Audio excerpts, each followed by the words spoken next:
Facebook is about to mint a whole bunch of new millionaires and billionaires when it goes public later this year. And one of the most unusual is the cutting-edge artist who made the best bet of his life. That's made him not only rich, but famous.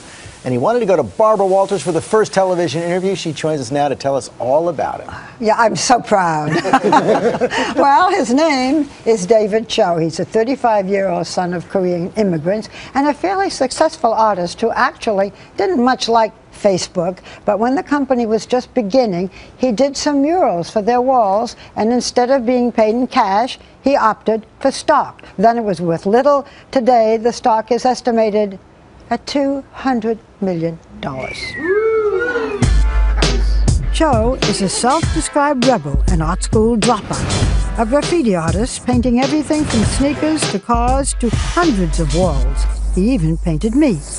How much am I worth? Priceless. Priceless.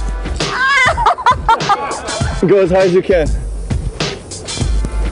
And together, we painted this masterpiece. Don't make me cry. Bravo! But it is the murals he sprayed on the offices of Facebook in 2005 that have made him a very rich but surprisingly unhappy man.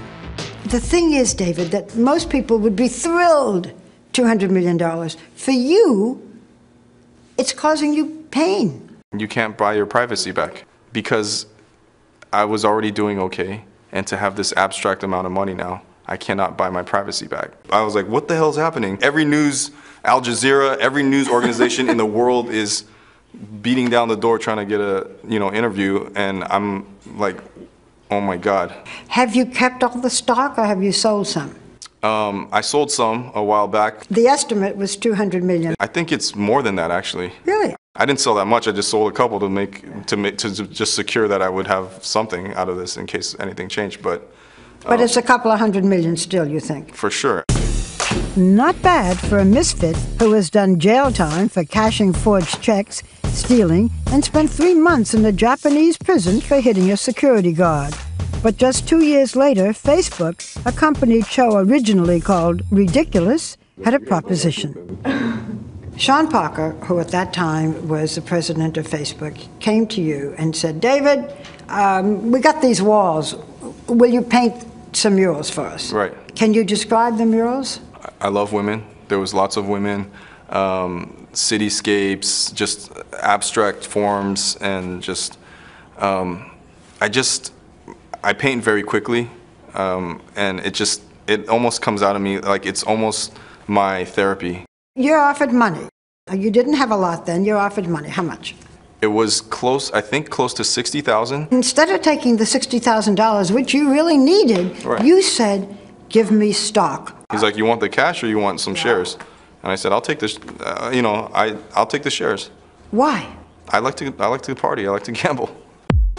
It's gonna sound horrible for me to say money is meaningless, but everyone's like, what are you gonna do now that you have all this money and freedom? I did everything I wanted to when I had nothing. I'm still gonna do whatever I want, except more people are just gonna bother me now.